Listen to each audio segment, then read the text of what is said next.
प्यारे बच्चों, आपका मेरे चैनल में स्वागत है। कल्याणकारी राज्य की अवधारणा एवं कार्य अध्याय 7 का आज हम डिस्कशन करेंगे। Welfare state concept and function. 19वीं शताब्दी में व्यक्तिवादी विचारधारा का बोलबाला, जिसके अनुसार राज्य के कार्य बहुत सीमित थे और राज्य के कार्य केवल पुलिस कार्य तक ही सीमित रहे। इसका परिणाम ये हुआ कि आर्थिक क्षेत्र की अव्यवस्था फैल गई, क्योंकि पूंजीवादी पूंजीपति बन गए और गरीब गरीब होते रहे। अमीरी और गरीबी की ये खाई बढ़ती गई। 1917 में रूसी की क्रांति के बाद साम्यवादी विचारधारा के कारण एक पूंजीवादी व्यवस्था के बराबर खड़ी हुई और जिसकी वजह से कल्याणकारी राज्य की विचारधारा आई। कल्याणकारी राज्य की विचारधारा के उदय के कारण क्या थे? एक तो व्यक्तिवादी विचारधारा के विरुद्ध प्रतिक्रिया, क्योंकि व्यक्ति का बोलबाला था और व्यक्ति को ही महत्व दिया जाता था और कल्याण की बातें कम की जाती थी। 18वीं और 19वीं शताब्दी के व्यक्तिवादी विचारधारा के व्यवहारिक रूप से अपनाने से राज्य के कार्य सीमित हो गए थे। साम्यवादी का उदय और व्यवहारिक स्वरूप भी दूसरा कारण था। और इसी तरीके से समाजवादी का विकास, क्योंकि कार्ल मार्क्स के विचारों से प्रभावित होकर समाजवादी विचारधारा का विकास हुआ और अंतर्राष्ट्रीयवाद का विकास। अंतर्राष्ट्रीयवाद का विकास, जिसमें 1914 से 18, दूसरा विश्व युद्ध 1939 से 45, जिसके कारण लाखों लोगों के मारे जाने और अरबों रुपए की संपत्ति का नाश हुआ, और बचाने के लिए संयुक्त राष्ट्र संघ की स्थापना 1945 में की गई। यही नहीं कि ये मानवता की भलाई के लिए संयुक्त राष्ट्र संघ की स्थापना की गई, जिसमें राजनीतिक, सामाजिक, आर्थिक विचारधारा में विश्वास रखते हों उनके कार्य क्षेत्र में कल्याणकारी राज्य के दृष्टिकोण के रूप में अनुरूप बना रहे। इसमें कई परिभाषाएं आती है। डॉक्टर अब्राहम लिंकन का अगर जिक्र करें तो वह समाजवाद, जहां राज्य की शक्ति का प्रयोग निश्चयपूर्वक साधारण आर्थिक व्यवस्था को इस प्रकार से बदलने के लिए किया जाता है कि संपत्ति का अधिक से अधिक वितरण हो, डिसेंट्रलाइजेशन हो, लोक कल्याणकारी राज्य कहलाता है। शक्ति एक व्यक्ति के हाथ में होती है तो वहाँ केंद्रीयकरण होता है, और जहाँ डिसेंट्रलाइजेशन जिसमें अधिक से वितरण हो संपत्ति का, तो वहाँ कल्याणकारी राज्य की स्थापना हो सकती है। इसमें डॉक्टर गार्नर कहते हैं, राज्य का परम कर्तव्य है कि वह देखे कि सामाजिक आर्थिक दशाएं जिसमें एक व्यक्ति को रहना पड़ता है, ऐसे ही वे अपनी प्रकृति, पद्धति, योग्यता का पूर्ण विकास कर सके और अपने अस्तित्व को सार्थकता सिद्ध कर सके। पंडित जवाहरलाल नेहरू ने के अनुसार सबके लिए समान अवसर प्रदान करना, अमीर तथा गरीबों के मध्य भेदभाव को मिटाना, रहन सहन के स्तर को ऊंचा उठाना। एक व्यक्ति का खान पान, रहन सहन, उसके स्तर को ऊंचा उठाने का कार्य किया जाता है और अमीरी और गरीबी की खाई को कम किया जाता है, उसे ही हम कल्याणकारी राज्य कहते हैं। कल्याणकारी राज्य के कार्य कौन कौन से होने चाहिए, जिसमें हम पहला, जैसे मजदूरों की भलाई के लिए कानून। कल्याणकारी राज्य का कर्तव्य है कि देश में मजदूर वर्ग की दशा को सुधारने की पूरी कोशिश करे। उसके वेतन, भत्ते, काम, घंटे, स्वास्थ्य, शिक्षा, योग्य होने की पोजीशन में बीमा, मुसीबत से सुरक्षा आदि की व्यवस्था होनी चाहिए। मजदूरों को ठीक प्रकार से अपना जीवन निर्वाह कर सके, वहाँ से अपने बच्चों की उचित शिक्षा दे सके, ऐसी व्यवस्था राज्य को करनी चाहिए। यातायात और आवागमन की व्यवस्था करना। कल्याणकारी राज्य का कर्तव्य है कि सड़क, रेल, वायु यान, रेडियो आदि की व्यवस्था राज्य द्वारा ही की जानी चाहिए, ताकि लोगों को राजनीतिक चेतना मिल सके। तीसरा, इसमें हम कह सकते हैं कि शिक्षा, जो बड़ा ही महत्वपूर्ण कार्य है, कि नागरिकों में राजनीतिक चेतना का विकास तभी संभव है जब वो शिक्षित होंगे और शिक्षा संबंधी सुविधाएं दी जाएगी। शिक्षा और निश्चित और निःशुल्क हो, अनिवार्य होनी चाहिए।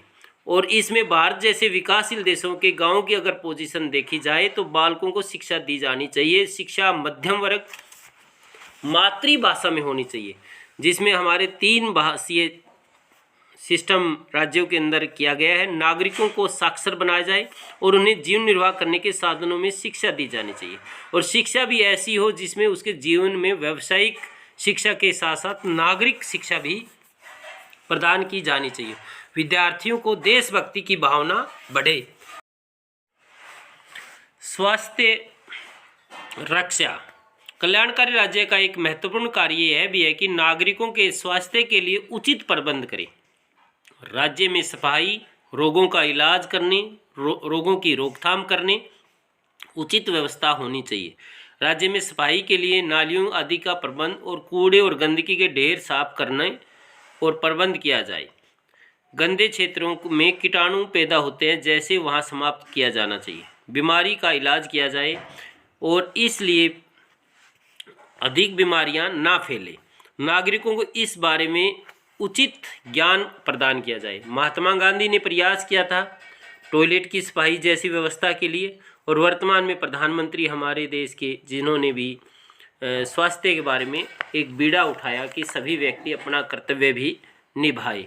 इसलिए हम कह सकते हैं कि उचित व्यवस्था ऐसी होनी चाहिए जिसमें पशु के नस्ल सुधार की व्यवस्था, पशु चिकित्सालयों आदि का प्रबंध करना चाहिए। बाजारों में ऐसी खाद्य सामग्री न बेची जाए जो स्वास्थ्य के लिए हानिकारक हो। कल्याणकारी राज्य का कर्तव्य है कि वह राज्यों में रहने वाले सभी नागरिकों का आर्थिक विकास करना चाहिए। उसका अर्थ यह है कि प्रत्येक व्यक्ति को जो काम करने योग्य है उसे काम मिलना चाहिए। काम कराने का अधिकार, राइट टू वर्क, प्रत्येक नागरिक को मिलना चाहिए।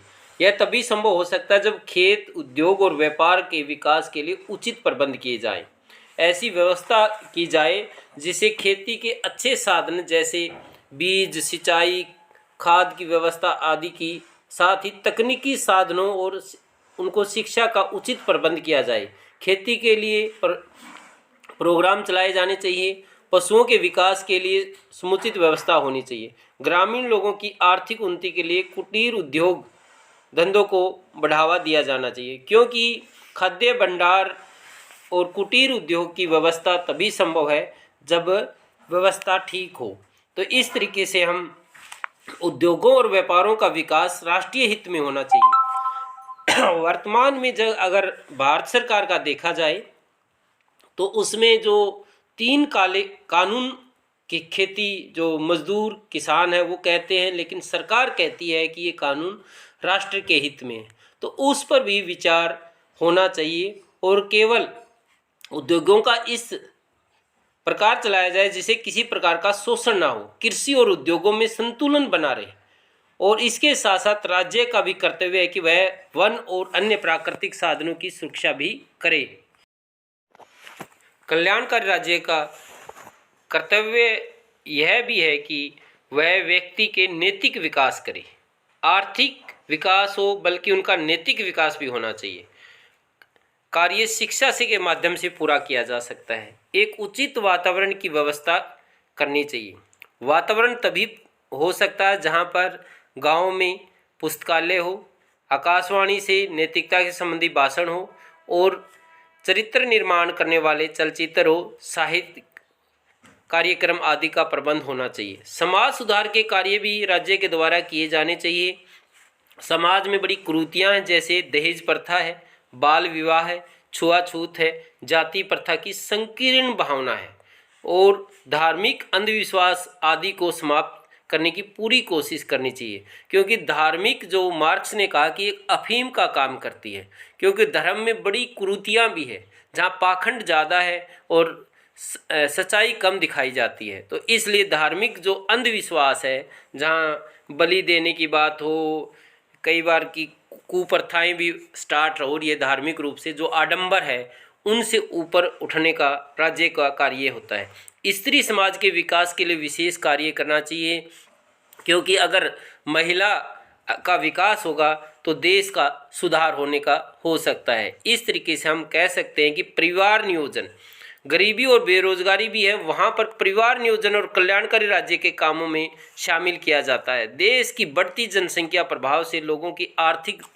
व्यवस्था पर पड़ता है, इसलिए परिवार नियोजन होना चाहिए। पहले कहते थे कि दो हमारे, अब कहते 2 और 1 हमारा, तो इसलिए 3 पर होगा तब हम देश की अर्थव्यवस्था को सुधार सकते हैं। सार्वजनिक सुविधाएं जिसमें नागरिकों के जीवन को सुख में बनाने के लिए आवश्यक है, जिस चीज़ों को सुलभ कराने के लिए सड़कें, डाक तार व्यवस्था स्थापित करें, रेल इत्यादि चलाने का कार्य भी किया जाए। बिजली पानी की व्यवस्था, टेलीफोन, रेडियो और टेलीविज़न पर प्रसारण कार्य राज्य के द्वारा ही किया जा सकता है। कृषि की उन्नति और विकास से ही राज्य का खाद्य सामग्री को हल कर सकता है। जिस राज्य में अनाज की कमी होती है उसे दूसरे राज्य की दया निर्भर करता है। इसलिए प्रत्येक राज्य का कर्तव्य है कि अपने किसानों को अच्छे बीज, खाद, ट्रैक्टर आदि साधनों की प्राप्त करने की सहायता प्रदान करे। और जो भी कानून में किसानों के हित की बात है, वो जैसे भारत सरकार ने जो कृषि संबंधी कानून बनाए हैं उसमें बड़ा संशोधन करने की आवश्यकता है। आमोद प्रमोद और इंटरटेनमेंट की व्यवस्था करना राज्य का कर्तव्य है। इसके बिना जीवन निरस मृत्यु के समान है। आधुनिक जीवन में जितना जटिल और गंभीर है, तनावपूर्ण है, यदि उसकी आमोद प्रमोद इंटरटेनमेंट की व्यवस्था हो जाए तो उसका बोझ कम बन सकता है। सामान्यतः मनुष्य स्वयं अपने साथियों और संस्थाओं की सहायता से इसकी व्यवस्था की जाती है। प्राचीन काल में तो व्यक्ति इकट्ठे रात को बैठते थे, लेकिन वर्तमान में ऐसी व्यवस्था नहीं है। इसलिए विशाल पैमाने पर इन साधनों को जुटाना राज्य का कर्तव्य है। नदी, झील, सागर के किनारों को विकसित करना, झरने, पहाड़, पर्वतों के समीप मनोरम स्थल स्थापित करना, खेल कूद के मैदान बनाना, इसके लिए सुविधा प्रदान करना, साहित्य, संस्कृति और कला के विकास में सहायता देना राज्य की प्रतिभा का दर्पण माना जाता है और आदर्शों और मूल्यों की प्रतिध्वनि है। सामान्यतः राज्य की इन क्षेत्रों में हस्तक्षेप नहीं करना चाहिए, क्योंकि राज्य को नियंत्रण में कैसे हो। प्राचीन भारतीय दार्शनिक कौटिल्य ने अपने ग्रंथ अर्थशास्त्र में एक राज्य के दूसरे राज्य के साथ संबंध कैसे स्थापित हो उनका विस्तार पूर्वक वर्णन किया है। कोई भी राज्य नदी का द्वीप नहीं है। वह अपने आप में चाहे एक पूर्ण इकाई आवश्यक हो, किंतु वह राज्य का समूह का उल्लेखनीय है। तो इसलिए कल्याणकारी राज्य के लिए राज्यों के साथ संबंध क्या हो, इसका कल्याणकारी राज्य का कर्तव्य है कि अच्छे संबंध हो, जिसमें वर्तमान में कूटनीतिज्ञ, राजदूत जो भी स्थापित किए जाते हैं। इसलिए राज्य का यही स्तर अच्छी तरह संभव बना सकता है। पर्यावरण की सुरक्षा, औद्योगिक विकास के कारण पर्यावरण की सुरक्षा एक गंभीर समस्या बनी हुई है और इस समस्या से रसायनों के प्रयोग से पर्यावरण बहुत ही दूषित होता जा रहा है और इसके कारण आधुनिक राज्य को निषेधा देकर पुलिस राज्य नहीं, उसे मनुष्य के समुचित विकास और उत्थान के लिए एक महत्वपूर्ण भूमिका निभानी चाहिए। कल्याणकारी राज्य का कर्तव्य जीवन को श्रेष्ठ बनाने में सहायक हो। आधुनिक युग में राज्य एक विकास, सामाजिक सुरक्षा संबंधी कार्यों को नहीं करता। पर्यावरण में अगर देखा जाए तो बिश्नोई कम्युनिटी के द्वारा 1730 ईस्वी में 363 स्त्री पुरुषों ने वृक्षों की रक्षा के लिए अपना बलिदान दिया, जिसे खिजड़ी बलिदान कहा जाता है। ये विश्व में एक ऐतिहासिक माना जाता है। तो इसलिए हर व्यक्ति को जीवन में अपने पौधों का प्रबंध राज्य के द्वारा जागरूक करके हर जन्मदिन पर एक पेड़ लगाना चाहिए। जीवन स्तर के ऊंचा उठाने के लिए कल्याणकारी राज्य का भी कर्तव्य है कि गारंटी दी जानी चाहिए कि हर व्यक्ति का 24 कैलोरी और उसका खान पान, रहन सहन, सामाजिक व्यवस्था, शिक्षा, स्वास्थ्य की सामान्य सुविधा अवश्य प्राप्त हो। प्राकृतिक साधनों का भी विकास किया जाना चाहिए। राज्यों को जंगल की रक्षा, विकास व नदी पानी में लाभ उठाने की, खनिज पदार्थों की खोज और जंगली जानवरों की रक्षा और पूरा ध्यान करना चाहिए। आंतरिक और बाह्य वातावरण राज्य को ही के द्वारा किया जा सकता है, तभी कल्याणकारी राज्य कहा जा सकता है। कल्याणकारी राज्य की अवधारणा मानव समाज के लिए बहुत अधिक उपयोगी है, वहीं पर भी इसकी आलोचना का भी वर्णन देखने को मिलता है, क्योंकि ये अस्पष्ट अवधारणा है और बहुत ही खर्चीली है और पूंजीपति इनका विरोध करते हैं। नौकरशाही को अनुचित इसका महत्व, जिसमें हम कहते हैं कि इस व्यवस्था के कार्य क्षेत्र का दायरा बहुत अधिक बढ़ जाने से नौकरशाही का प्रभाव और अधिक महत्व अनावश्यक रूप से बढ़ जाता है। नागरिक की स्वतंत्रता में कमी आती है, योग्य व्यक्तियों का साथ अन्याय होता है, अयोग्य उसका लाभ उठाते हैं। राज्य का जो उत्पादन कम होने की संभावना होती है और नियोजित व्यवस्था में सफल होने में संदेह होता है। तानाशाही शासन का भय बना रहता है। कल्याणकारी राज्य में हम इन सब बातों से हमें इनकी आलोचना होने के बावजूद भी हम कह सकते हैं कि कल्याणकारी राज्य बहुत ही उपयोगी सिद्ध हो रहा है, क्योंकि इसमें अमीरी गरीबी की खाई को कम किया जा सकता है और इस तरीके से हम इसके उपयोगी ही अधिक मानेंगे, आलोचना कम करेंगे।